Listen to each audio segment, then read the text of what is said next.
Növbəti günün vlogu ilə gəldim. Bugün yoldaşımın dostu bizi Əshab-ı Kəhfə apardı.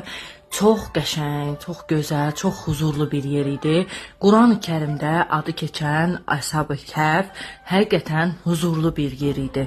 Dualar etdim, sizlər üçün də dualar etdim. Ümumiyyətlə hər bir kəsin müşkülü asan olsun deyə dualar etdim.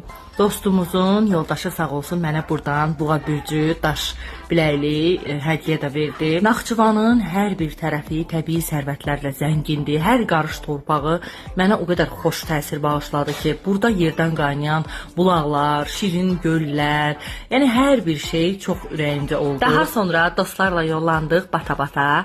Burada piknik üçün lazım olan hər bir ərzağı, hər bir detalı fikirləşmişdilər, özləri hazırlamışdılar. Bizim heç bir şeydən xəbərimiz olmamışdı. O qədər cana yaxın, mehriban insanlar idilər ki, əsla yadlıq hiss eləmədik.